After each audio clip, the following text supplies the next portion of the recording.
सकती थी। अब वही लोबू नाम का आदमी जियन के छोटे और बड़े भाई से कहता है कि मैं इस जानवर को बेचकर बहुत ज्यादा प्राइस हासिल करूंगा। ये देखकर उसके छोटे और बड़े भाई कोई खास रिएक्शन नहीं देते और इसके बाद वो रूम में आ जाते हैं जहाँ के जियान बीमार पड़ा है। वो जियन की इस हालत को देखकर काफी ज्यादा परेशान थे क्योंकि जियन काफी टाइम से बेहोश था और अपनी मौत से लड़ रहा था। 5 दिन हो चुके थे मगर उसकी हालत में कोई सुधार नहीं आया था और इन्हें समझ नहीं आ रही थी कि कैसे हम जियन को बचाएं। अब ये दोनों जियन की इस हालत के बारे में बात कर ही रहे होते हैं कि वहाँ लोबू उस लीजर्ड को केज से निकाल देता है। अब ये लीजर्ड हर तरफ तबाही मचाना शुरू कर देते हैं। अब इसके दोनों भाई यानी कि ज़ीली और ज़ीडिंग भी बाहर आ जाते हैं और ये दोनों लोबू की उस हरकत पर बहुत ज्यादा गुस्सा करते हैं। ज़ीली उस लीजर्ड से फाइट करना स्टार्ट कर देता है मगर वो लीजर्ड उसके काबू में भी नहीं आती। लीजर्ड ज़ीली को मारने ही वाली होती है कि लोबू आकर लीजर्ड को ही मार देता है और फिर हर तरफ अपनी शान दिखाता है कि देखो मैं कितना ज्यादा पावरफुल। ये हरकत जियन के दोनों भाइयों को पसंद नहीं आती। अब ज़ीली को तो इतना ज्यादा गुस्सा आता है कि उसका मन करता है कि वो अभी ही लोबू को जान से मार दे, लेकिन तभी उसका दूसरा भाई ज़ीलिंग आकर उसे शांत करता है और कहता है कि छोड़ो यार इसको जाने दो, ये तो है ही पाप। वहाँ लोबू जब ये दोनों उसको इग्नोर करते हैं तो फिर से टोंट मारता है और कहता है कि मैंने सुना है तुम्हारा छोटा भाई इस वक्त बिस्तर में पड़ा है और मरने की हालत में। ऐसा लगता है कि वो तो कुछ दिनों का मेहमान यानी कि वो इन दोनों को चिढ़ा रहा था मगर ये दोनों इतने ज्यादा परेशान थे कि ये दोनों उसे फिर से इग्नोर करते। वहाँ जियन को दिखाया जाता है जो कि बेहोशी की हालत में पड़ा है और वो एक सपना देख रहा है। सपने में वो देखता है कि उसका सामना एक डेविल से हुआ है। वो उस डेविल से जीत नहीं पा रहा और तभी वो डेविल उससे कहता है कि देखो मैं इतना ज्यादा पावरफुल हूँ, तुम तो मुझे मार ही नहीं पाओ। अब सपने में ही जियन दोबारा से बुद्धा लोटस का यूज करता है यानी कि वो बुद्धा लोटस एंगर को क्रिएट करता है ताकि वो उस डेविल को मार सके। अब वो उस डेविल को मार देता है अपनी पावर का यूज करके, लेकिन जैसे ही वो डेविल मरता है उसके बाद वो देखता है कि वो डेविल नहीं था बल्कि उसके मास्टर थे, यानी कि सपने में उसने अपने मास्टर को मार दिया था अपनी पावर को बढ़ाने के बाद। इससे ये पता चल रहा था कि जियन अभी भी इसी गिल्ट में था कि उसने अपनी पावर को बढ़ाने के लिए अपने मास्टर को मार दिया। अब जियन ये ख्वाब देख रहा था, वो बहुत ज्यादा परेशान था, अपने मास्टर को जाता हुआ देख रहा था और वो ये देख रहा था कि उसके मास्टर मर गए हैं। वो बहुत ज्यादा खुदगर्ज है, उसने अपनी एनर्जी यूज की सिर्फ इसलिए ताकि वो स्ट्रेंथ में आ जाए। इसी डिप्रेशन में वो ऐसा ही ख्वाब देख रहा था कि एकदम वो होश में आ जाता है। यहाँ जियन के भाई जब रूम में आते हैं तो वो जियन को होश में आया देखकर बहुत ज्यादा खुश हो जाते हैं। अब वो उसे कहते हैं कि तुम आराम करो और अभी तुम्हें उठने की जरूरत नहीं है। तभी वहाँ आइस एम्परर भी आ जाते हैं और वो जियन की इस हालत को देखकर काफी परेशान थे। जियन आइस एम्परर से कहता है कि मैं इस हालत में नहीं हूँ कि मैं अब आपके लिए वो मेडिसिन बनाऊं जो कि आपने मुझे बनाने के लिए कही थी, लेकिन हाँ मैं आपको रेसिपी दे देता हूँ, आप वो इंग्रेडिएंट्स लें और इस रेसिपी के तहत अपनी मेडिसिन बना लें। वो उनसे कहता है कि मेरी सोल पावर अब इतनी कम है कि मैं आपकी मदद नहीं कर सकता। आइस एम्परर ये देखकर दुखी तो होता है मगर फिर जियन से कहता है कि तुम अभी भी रिकवर हो सकते। मैं एक ऐसी मेडिसिन जानता हूँ कि जिसके इंग्रेडिएंट्स तुम्हें ढूंढने होंगे और उसके बाद उस मेडिसिन के साथ तुम ठीक हो सकते। वो जियन को बताते हैं कि इसके लिए तुम्हें मिटल ऑक्शन हाउस के हेडक्वार्टर में जाना होगा और वो इंग्रेडिएंट्स जो कि इस मेडिसिन में लगेंगे वो तुम्हें वहाँ से मिल सकते हैं। अब जियन अपनी सोल पावर को बढ़ाना चाहता था ताकि वो अपने मास्टर को वापस जिंदा कर सके। उसे अपनी तो कोई टेंशन नहीं थी मगर अपने मास्टर के लिए वो इस काम के लिए रेडी हो जाता है। अब वो काफी एक्साइटेड था और आइस एम्परर से फौरन जाने का कहता है मगर आइस एम्परर कहते हैं कि अभी तुम्हारी तबीयत इतनी ठीक नहीं है, हम कुछ देर के बाद जाएंगे। अब जब आइस एम्परर बाहर आते हैं तो ज़ीली और ज़ीडिंग आइस एम्परर से बात करते हैं और उसे लोबू के बारे में बताते हैं। वो बताते हैं कि हम लोबू की वजह से काफी परेशान है, वो जियन को भी नुकसान पहुँचा सकता है, इसलिए अभी आप किसी को भी मत बताना कि जियन दोबारा से ठीक हो गया है। ये सुनकर आइस एम्परर उनसे कहते हैं कि तुम परेशान मत हो, मैं ये बात किसी को भी नहीं बताऊंगा। यहाँ जियन को कमरे में बैठा दिखाया जाता है जिसके पास क्वीन मेडुसा का स्नेक है। एक्चुअली में इस स्नेक में क्वीन मेडुसा ही है मगर वो ये भूल गई है कि वो क्वीन मेडुसा है, वो खुद को एक स्नेक ही समझ रही है। अब जियन जिसकी बॉडी काफी घायल थी वो अपनी बॉडी को ठीक करना चाहता था, अपनी पावर को दोबारा से क्रिएट करना चाहता था, इसलिए वो एक ग्रीन पिल का यूज करता है, लेकिन इस ग्रीन पिल से इतनी ज्यादा एनर्जी निकलती है कि वो नॉर्मल से कहीं ज्यादा होती है। अब अपने अंदर से इस एक्स्ट्रा एनर्जी को निकालने के लिए वो उस स्नेक को पकड़ता है जिसमें कि क्वीन मेडुसा है। अब जियन अपनी फिंगर को स्नेक के मुंह में डालता है ताकि अपने अंदर से निकलने वाली एक्स्ट्रा एनर्जी को उस स्नेक में डाला जा सके। इस स्नेक को ये एनर्जी बहुत ज्यादा पसंद आती है और वो उसे सक करता चाहता है, वो उसे खाता रहता है और तभी दिखाया जाता है कि वो स्नेक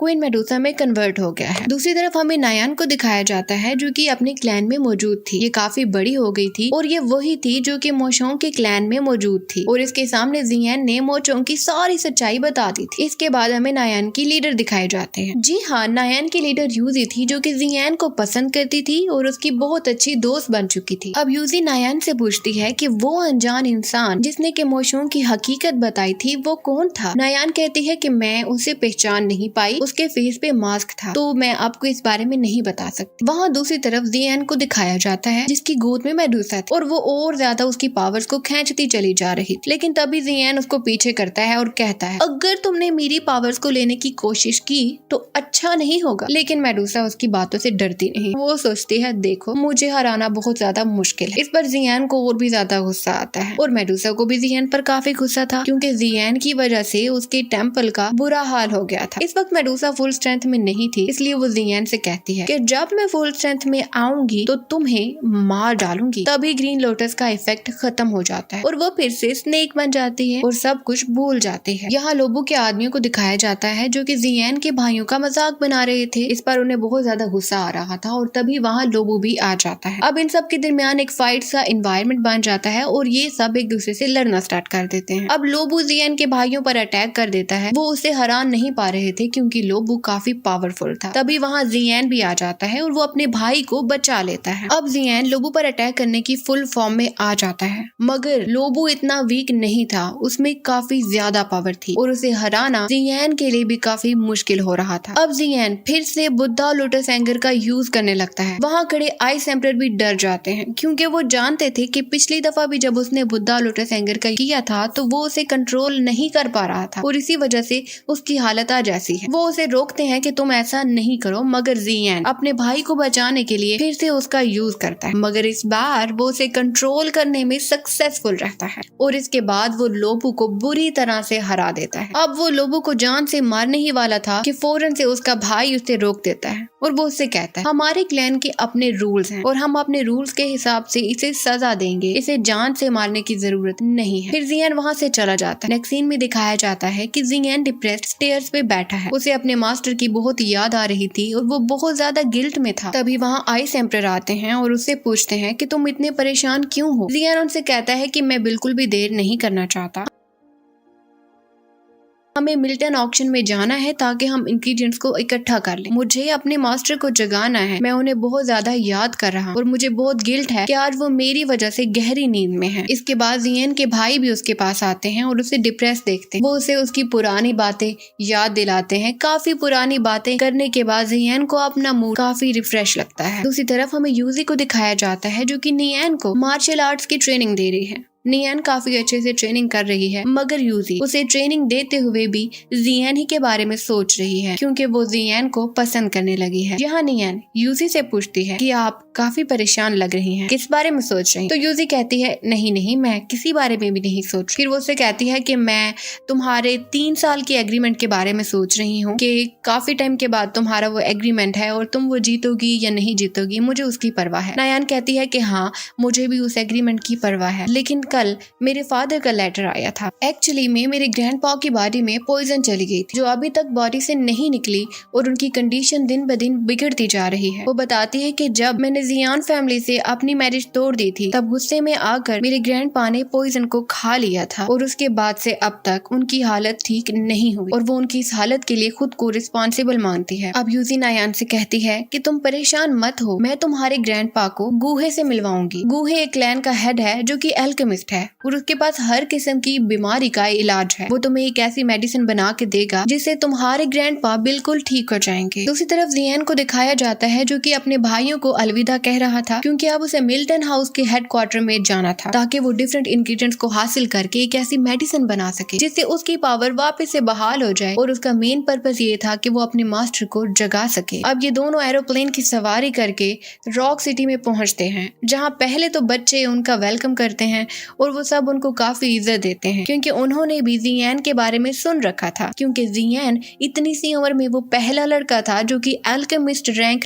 2 पर पहुंच गया था। तभी हमें जी जूनियर को दिखाया जाता है। आपको बताया जाए कि जी जूनियर वही लड़की है जिसे कि जियान अपनी सिस्टर समझता था, लेकिन हकीकत में वो उसकी सिस्टर नहीं है। जी जूनियर ने एक आदमी को हायर कर रखा है जो कि उसे जियान की सारी खबरें देता है। हकीकत में जी जूनियर जियान को लाइक करती है और इसीलिए वो उसकी हर खबर मंगवाती है। अब उसका हायर किया गया ये आदमी जी जूनियर को जियान की सारी बातें बताता है। वो उसे यूजी के बारे में भी बताता है, लेकिन वो ये नहीं जानता कि जियान और यूजी एक दूसरे को पसंद करते हैं। लेकिन हाँ, उसे डाउट है और वो अपना ये डाउट जी जूनियर के सामने भी रखता है। इसके बाद जी जूनियर काफी जेलस फील करती है और उसे कहती है कि नहीं नहीं, ऐसा तो कुछ भी नहीं। दूसरी तरफ हमें हेडक्वार्टर में जियान को दिखाया जाता है जिसे कि गार्ड्स अंदर नहीं जाने दे रहे। वो उसे कहते हैं कि इसके लिए तुम्हारे पास एक इन्विटेशन कार्ड होना चाहिए, मगर जियान कहता है कि मेरे पास ऐसा कोई कार्ड नहीं है। तभी वहाँ के इंचार्ज का पोता आता है जिसका नाम है मिस्टर ली। वो आकर जियान से कहता है कि तुम्हारा बजट कितना है। अब जियान उसे अपना बजट बताता है, लेकिन इसे सुनने के बाद वो पागलों की तरह हंसने लगता है। अब जियान उसे पूछता है कि तुम इतना हंस क्यों रहे हो, तो वो कहता है कि मैं तुम्हारा मजाक इसलिए बना रहा हूँ कि तुम्हारे पास इतना थोड़ा सा बजट है, इसके साथ तो तुम्हें कुछ भी नहीं मिलने वाला। अब जब जियान देखता है कि वो उसका इतना मजाक बना रहा है तो जियान उस पर अटैक करता है, लेकिन तभी वहाँ याफी आ जाती है और माहौल फिर से ठीक हो जाता है। जियान और याफी एक दूसरे को जानते थे और ये देखकर मिस्टर ली काफी जेलस फील करता है। अब जियान याफी से कहता है कि मैं आपसे प्राइवेट में कुछ बातें करना चाहता हूँ। अब याफी जियान का हाथ पकड़ के उसे रूम में ले जाती है, जिसे देखकर मिस्टर ली और भी ज्यादा जेलस हो जाता है। वो पीछे से कुछ ऐसी बातें करता है जो कि जियान और याफी को पसंद नहीं आती। अब पहले तो वो दोनों इन बातों को कंट्रोल करते हैं, लेकिन जब जियान को बहुत ज्यादा गुस्सा आ जाता है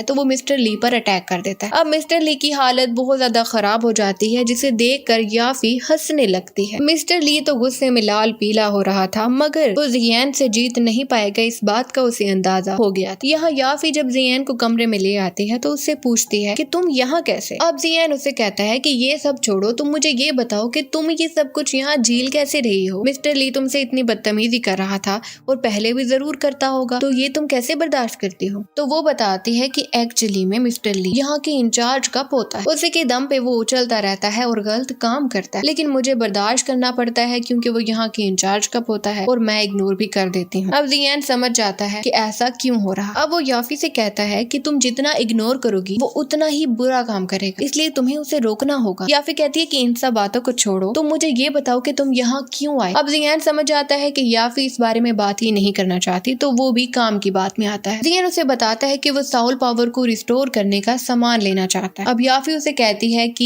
ये सामान तुम्हें यहाँ पे नहीं मिलेगा, ये तो बहुत कम पाया जाता है। तभी वहाँ आइस एम्परर आते हैं और वो याफी से कहते हैं कि अगर ये सामान यहाँ पे नहीं है तो हमें यही बता दो कि ये हमें कहाँ से मिलेगा। याफी कहती है कि इसके लिए मुझे मिल्टन ऑक्शन के रिकॉर्ड्स को चेक करना होगा, तभी हमें पता चलेगा कि हमें ये सामान कहाँ पे मिल सकता है। इसके बाद आइस एम्परर उसे और भी कुछ इंग्रेडिएंट्स की लिस्ट देते हैं और उससे कहते हैं कि अगर वो नहीं तो हमें यही दे। अब याफी कहती है कि ये तो आपको यहाँ से मिल जाएगा, मगर ये और भी ज्यादा महंगा है और इसकी कीमत 1 मिलियन गोल्ड कॉइन से भी ज्यादा है। इस पर आइस एम्परर उसे अपना पर्पल गोल्ड कार्ड दिखाते हैं जिसमें कि बहुत ज्यादा पैसे होते हैं। ये देखकर याफी काफी हैरान हो जाती है और जान जाती है कि इनके पास तो काफी ज्यादा पैसे। अब उनसे कहती है कि ठीक है, मैं जल्दी से ये सामान मंगवा देती। अब याफी आइस एम्परर से ये कह रही होती है कि क्योंकि आपके पास पर्पल गोल्ड कार्ड है इसलिए आपको 30% डिस्काउंट मिले। लेकिन तभी वहाँ पे जब मिस्टर ली आते हैं तो वो आकर कहता है कि आप जो सामान मांग रहे हैं वो तो हमने पहले ही किसी और को देने का वादा कर लिया है। याफी कहती है कि रिकॉर्ड में तो ऐसा कुछ भी नहीं है, हमने तो किसी को भी ये सामान देने का वादा नहीं किया और आप इनके साथ पंगा क्यों ले रहे हैं। ये हमारे बहुत अच्छे कस्टमर हैं और हमें इनसे बहुत ज्यादा फायदा हो सकेगा। तभी वहाँ मिस्टर ली के साथ एल्डर ली भी आए होते हैं जो कि वहाँ के इंचार्ज हैं। अब मिस्टर ली जियान की तरफ इशारा करके कहते हैं कि यही है, इसने मेरे पे अटैक किया था और याफी ने इसका साथ दिया था। ये सुनकर मिस्टर एल्डर कहते हैं